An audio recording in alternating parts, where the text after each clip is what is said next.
پھر کیا ہوا؟ قدرت حق جل شانہ کا یہ کرشمہ تو یہاں ظاہر ہوا، دوسری طرف دریا کی طرف سے کچھ پرندوں کی قطاریں آتی دکھائی دی، جن میں سے ہر ایک کے ساتھ 3 کنکریاں چنے یا مسور کی دال کے برابر تھیں، ایک چونچ میں اور 2 پنجوں میں۔ واقدی کی روایت میں ہے کہ پرندے عجیب طرح کے تھے جو اس سے پہلے نہیں دیکھے گئے، جیسا میں کبوتر سے چھوٹے تھے، ان کے پنجے سرخ تھے، ہر پنجے میں ایک کنکر اور ایک چونچ میں لیے آتے دکھائی دیے اور فوراً ابراہ کے لشکر کے اوپر چھا گئے۔ یہ کنکریں جو ہر ایک کے ساتھ تھیں ان کو ابراہ کے لشکر پر گرایا۔ ایک ایک کنکر نے وہ کام کیا جو ریوالور یعنی پسٹل ریوالور کی گولی بھی نہیں کر سکتی، کہ جس پر پڑتی اس کے بدن کو چھیدتی ہوئی زمین میں گھس جاتی تھی۔ یہ عذاب دیکھ کر ہاتھی سب بھاگ کھڑے ہوئے، صرف ایک ہاتھی رہ گیا تھا جو اس کنکری سے ہلاک ہوا، اور لشکر کے سب آدمی اسی موقع پر ہلاک نہیں ہوئے بلکہ مختلف طرح میں بھاگے۔ ان سب کا یہ حال ہوا کہ راستہ میں مر کر گر گئے۔ ابراہ کو چونکہ سخت سزا دینا تھی، یہ فوراً ہلاک نہیں ہوا، مگر اس کے جسم میں ایسا زہر سرایت کر گیا کہ اس کا ایک ایک جوڑ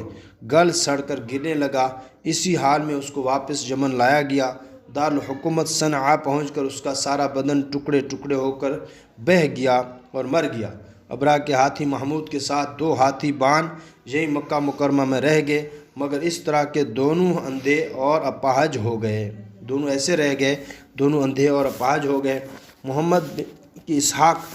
بن اسحاق نے حضرت عائشہ رضی اللہ عنہ سے روایت کیا ہے کہ انہوں نے فرمایا کہ میں نے ان دونوں کو اس حالت میں دیکھا ہے کہ وہ اندھے اور اپاہج تھے، اور حضرت صدیقہ عائشہ رضی کی بہن اسماء رضی اللہ عنہ نے فرمایا کہ میں نے دونوں کو اپاہج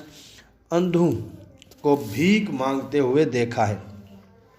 اصحاب فیل کے اسی واقعہ کے متعلق اسی صورت میں رسول اللہ صلی اللہ علیہ وسلم کو خطاب کر کے فرمایا الم تارا کیف فعل ربک باصحاب الفیل۔ یہاں الم تارا سے فرمایا جس کے معنی ہے کیا آپ نے نہیں دیکھا، حالانکہ یہ واقعہ آپ کی ولادت یا سعادت سے کچھ دن پہلے کا ہے، آپ کے دیکھنے کا یہاں بظاہر کوئی موقع نہیں تھا، مگر جو واقعہ یقینی ایسا ہو کہ عام طور پر مشاہدہ کیا گیا ہو، اس کے علم کو بھی لفظ رویت سے تعبیر کر دیا جاتا ہے کہ گویا یہ آنکھوں دیکھا واقعہ ہے، اور ایک حد تک دیکھنا بھی ثابت ہے، جیسے کہ اوپر گزرا کہ حضرت صدیقہ عائشہ رضی اللہ اور حضرت اسماء بنت ابی بکر نے انہما نے ہاتھی بانو کو اندھا اور اپاہج بھیک مانگتے دیکھا ہے۔ چلیں جی تھوڑا سا ترجمہ۔ تو کیا فرمایا الم تارا کیف فعل ربک باصحاب الفیل، کیا آپ نے دیکھا نہیں، الم تارا کیا تو نے دیکھا نہیں، کیفا کیسے، فعل کیا، ربک تیرے رب نے باصحاب الفیل ہاتھی والوں کے ساتھ، اصحاب والا یا ساتھی، فیل ہاتھی، الم یجعل کیدہم فی تضلیل، کیا نہیں کر دیا ان کا داؤ غلط، یعنی ان کے داؤ کو انہی میں نہیں ڈال دیا۔ انہوں نے داؤ کیا کیا تھا، داؤ یعنی وہ سارا سوچ کر آئے تھے کہ بیت اللہ کو گرانا ہے، اللہ نے الٹ کر کے ان پہ ڈال دیا۔ وَأَرْسَلَ عَلَيْهِمْ طَيْرًا أَبَابِيلَ، اور بھیجے ان پر اڑتے جانور، طیر ویسے اڑنے والے کو کہتے پرندے، ابابیل ٹکڑیاں ٹکڑیاں، یعنی ان کے غول در غول جھنڈ جو ہوتے ان کے، ترمیہم جو پھینکتے تھے، ترمیہم رما یرمی پھینکنا، پھینکتے تھے ان کے اوپر بحجارۃ پتھر، من سجیل کنکر کے، پتھر اس لیے کنکر والے کہا ہے کہ ایک مٹی کے ڈھیلے کو بھی بعض دفعہ پتھر کہہ دیتے ہیں۔ فجعلہم، پھر اللہ نے کر ڈالا یا ان کنکروں نے کر ڈالا اس کو، ان لوگوں کو کیسے، کعصف مأکول، جیسے بھوس کھایا ہوا، وہ بھوسا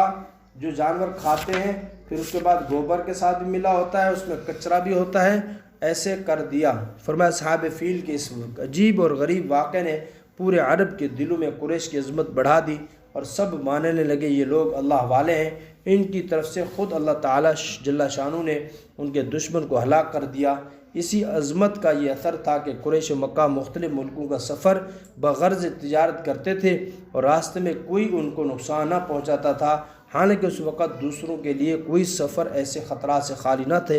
نہ تھا۔ قریش کے انہی سفروں کا ذکر آگے اگلی سورہ قریش میں کر کے ان کو شکر نعمت کی طرف دعوت دے دی۔ لإلاف قریش،